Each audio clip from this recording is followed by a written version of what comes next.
नाज़रीन, ॿार क़ौम जो मुस्तक़बिल आहिनि।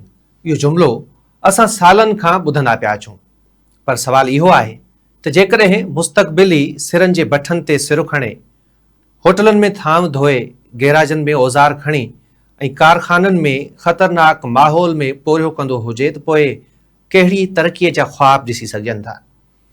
सिंध में अॼु हज़ारे मासूम ॿार तालीम जहिड़े बुनियादी हक़ खां महरूम आहिनि। इहे किताबनि बदिरां औज़ार खणी रहिया आहिनि, स्कूलनि बदिरां वर्कशॉपनि में वेठा आहिनि ऐं रांदियुनि जे मैदान बदिरां रोज़गार जे सख़्तियुनि में पंहिंजे नंढपिण खे दफ़न करे रहिया आहिनि। इहा ॻाल्हि असीं न, पर ताज़ी नेशनल चाइल्ड लेबर सर्वे 2026 ॿुधाए रही आहे, जंहिंजा अंग अखर इंतिहाई ॻणती जोॻा आहिनि। रिपोर्ट मूजिबि सिंध में लॻभॻि 13 लख ॿार कंहिं न कंहिं सूरत में मज़दूरी करण ते मजबूर आहिनि।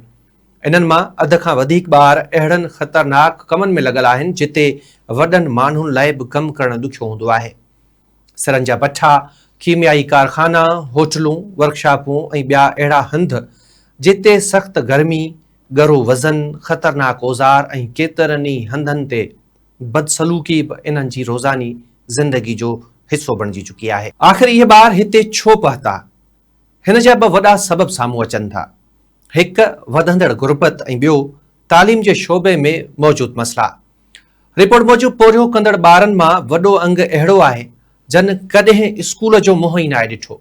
केतिरनि ई इलाइक़नि में सरकारी स्कूल बंदि हुजण, उस्तादनि जी खोट या तालीमी सहूलियतुनि जी अणहूंद सबबि वालदेन वटि ॿारनि खे तालीम बदिरां मज़दूरी ॾांहुं मोकिलण खां सवाइ ॿियो को रस्तो नथो बचे। सिंध में ॿारनि जे पोरे खे रोकण लाइ कानून मौजूदु आहिनि। लाॻापियल खातनि, लेबर इंस्पेक्टरनि ऐं चाइल्ड प्रोटेक्शन इदारनि जूं ज़िम्मेवारियूं पिणु वाज़े आहिनि। जेकॾहिं कानून मौजूदु आहे त पोइ एतिरे वॾे अंग में ॿार मज़दूरी छो करे रहिया आहिनि? छा कानून ते अमल दरामद में कमज़ोरियूं आहिनि?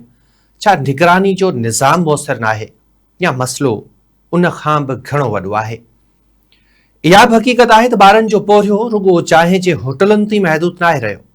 सिंध जे केतिरनि ई सनअती ऐं ॿाराड़ी वारनि इलाइक़नि में ॿार अहिड़नि कमनि में मसरूफ़ आहिनि जेके संदनि जिस्मानी ऐं ज़हनी सिहत लाइ इंतिहाई नुक़सानकार आहिनि।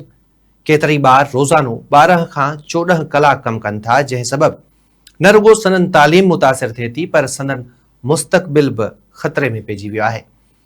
ॿिए तरफ़ सिंध में हर साल तालीम लाइ वॾी बजट मुख़्तस कई वञे थी, पर जेकॾहिं ज़मीन ते स्कूल फ़ाल न हुजनि, उस्ताद मौजूदु न हुजनि या तालीमी सहूलियतूं मुनासिब न हुजनि, त पोइ उन बजट जा नतीजा अवाम खे नज़र छो नथा अचनि? इहो सवाल बि पंहिंजी जाइ ते मौजूदु आहे। समाजी माहिरनि जो चवणु आहे त चाइल्ड लेबर रुॻो कानून लागू करण सां ख़तमु न थींदो। इन लाइ गुरबत घटाइण, तालीम ताईं रसाई बहितर बणाइण, समाजी तहफ़ुज़ जा प्रोग्राम वधाइण ऐं वालदेन खे मुआशी सहायता ॾियण बि ज़रूरी आहे। जेकॾहिं ख़ानदान जी मुआशी हालत बहितर न थींदी त ॿार वरी बि मज़दूरी ॾांहुं धिकिजी वेंदा। सिंध जे मुस्तक़बिल जो दारोमदार अॼु जे ॿारनि ते आहे।